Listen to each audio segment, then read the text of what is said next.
Okay everyone, this is a response video I am making to Rachel Oates. See, she's made a video recently responding to the criticism of her not taking the label anti-theist. Now, just for the record, I'm not going to be attacking her personal feelings towards the label. I don't want to pressure anyone to take a label they don't feel comfortable with. But in her response video, she made some questionable arguments that, I will admit, raised a few eyebrows. I'm going to be taking my own advice, and I'm not going to be insulting her. I don't want to push her away from the anti-theists. I want to win her over. Now, originally she says that this was going to be a short video, which happens to be 23 minutes long. You know, we as YouTubers need to come together and create a universal definition of a short video. So I'm going to have to take my favorite parts of this video and discuss those points. Let us begin. So if we go into this kind of whole topic and take the definition of anti-theism to be the belief that theism and religion are harmful to society and people, and that even if theistic beliefs were true, they would be undesirable.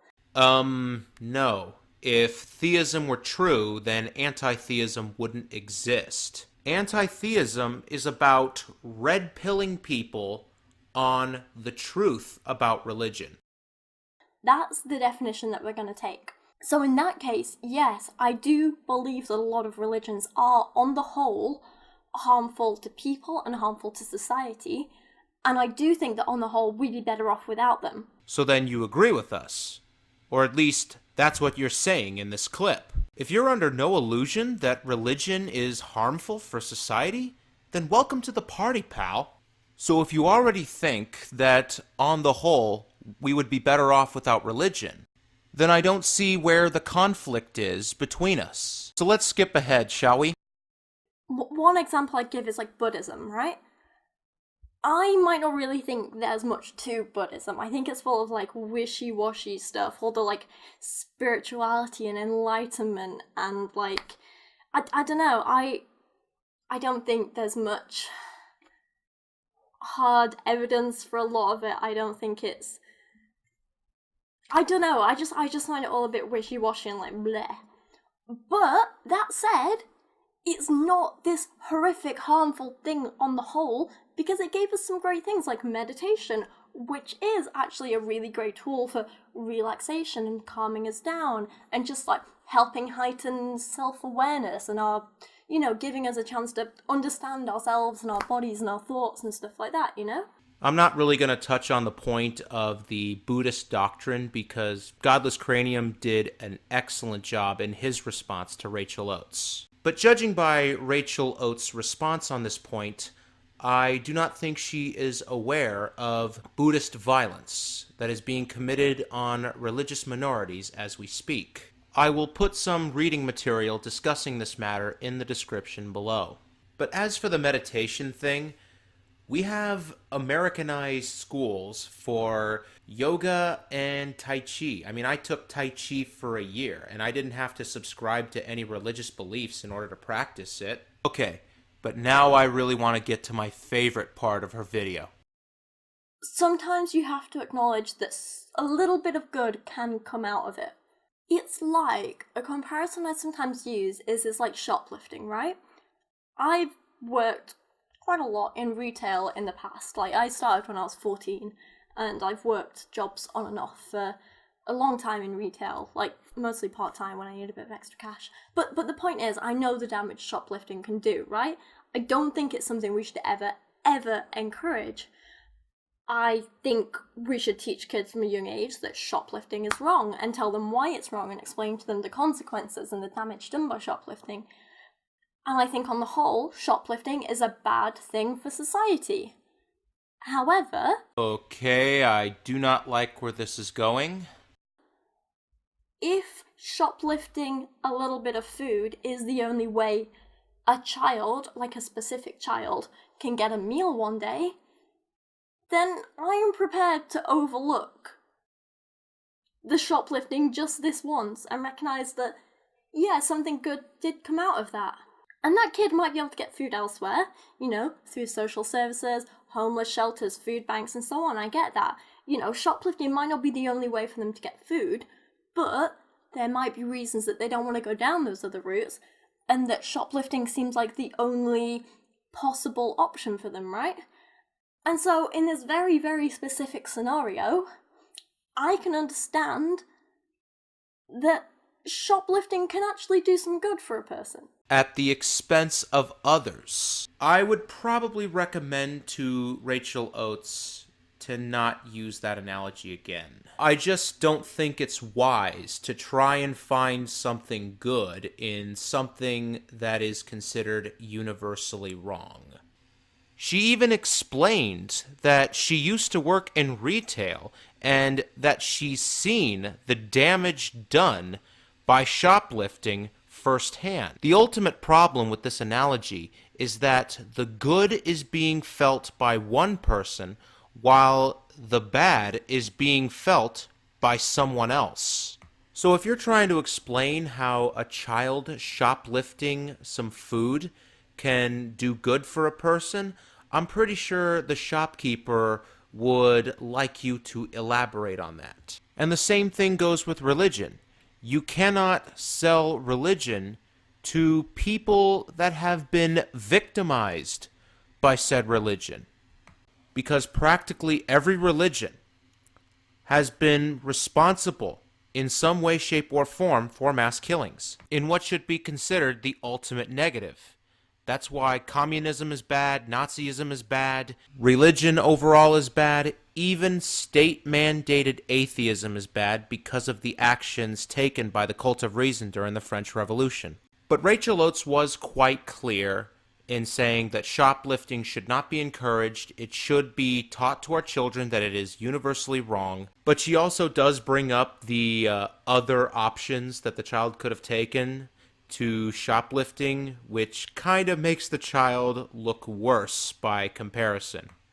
Okay, so what's next? And I kind of take that view and apply it to religion, On the whole, I don't like it. On the whole, I don't agree with it. On the whole, I think it can be damaging. But every so often, you have to acknowledge that the consequence of religion or the outcome of something associated with religion can be good for an individual person. And it might not be the best thing for them, but you still have to acknowledge that it can do good sometimes. Does that make sense?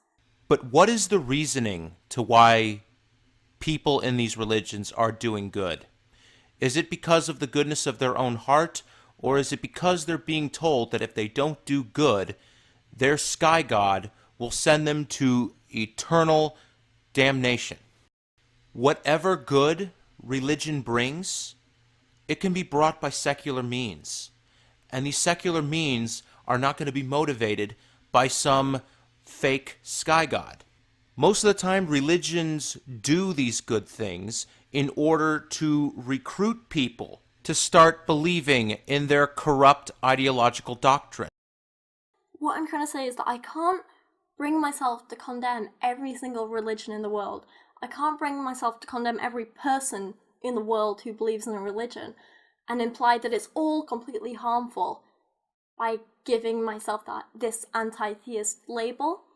And that's why I'd rather just not have a label and spend my time pointing out harmful things when they're harmful and helpful things when they're helpful, And it's important to remember, I know I keep saying this, but just because I don't give myself an anti-theist label, it does not mean I'm pro-theism, pro-religion, pro-belief, pro-whatever, And it also doesn't mean that I'll think this way forever.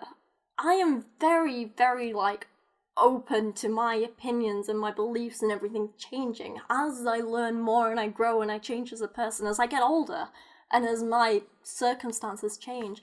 I'm more than happy to acknowledge that my views are going to change as well. And who knows, in a year, 5 years, 10 years from now, I might be embracing that anti-theist label and saying, yeah, I'm an anti-theist, but for now, I'm just not 100% comfortable with that. Okay, so to perfectly surmise your argument, you cannot bring yourself to condemn all religion. yet earlier in the video you say that society would be better off without religion. Now, I probably should have included the clip in where you said that you were afraid of being judged as biased if you took the anti-theist label. I'm going to play a little bit of an armchair psychologist for you. What I think is going on in your head is that you have two sides of your brain, the logical side and the emotional side, and they are currently battling for supremacy for your views. This is true because, as I've already stated previous times before, you have already acknowledged that society would be better off without religion. But where your emotional side is kicking in is saying, can you really condemn religion if certain people benefit from it? Let me explain a little something to you. When two different people, let's take two dead guys, for example, Martin Luther King and Jerry Falwell Sr. These are two different people who have read the same book, yet came out with two different conclusions. Now, how is that possible? How can two people that say they've got their morals from the Bible take two different conclusions from that same Bible? It is because they already had that morality within them. They already were going to cherry pick what they wanted to hear from that book, and they decided to roll with it. So what you would consider as the notion for good is already within you. You don't need religion to give that to you. The greatest trick religion ever pulled is making the world think they couldn't live without it. And I have to be real honest, Rachel. The argument that you're taking with, not wanting to red pill individual people out of religion if religion did something good for them, it reminds me of that Coach Red Pill video called Atheists Are Stupid. He even used that same emotional logic. Why would you want to red pill someone out of faith if they were happy? But you know what? You seem more interested in focusing on the good of things. Let's focus on the good of atheism. Atheists tend to have a 7-point advantage on average IQ scores over religious people. Atheist countries tend to score higher in happiness. Atheists are also heavily underrepresented in prisons. And of course, some of the greatest creations and discoveries were made in spite of religion. So on the whole, atheist societies tend to be smarter, happier, and less crime-ridden. So how is that not the greater good? Okay, so I'm pretty much going to end this here, but I do hope that Rachel takes my constructive criticisms and uses them to reassess her views. I do hope that she takes the time to read the reading material I have provided in the description below, talking about Buddhist violence against religious minorities. And I do hope that Rachel comes around to our position in the near future. But overall, I think her opposition to identifying herself as an anti-theist mainly comes from a comfort perspective. So that's about it. I'm Prometheus the Prophet, signing off.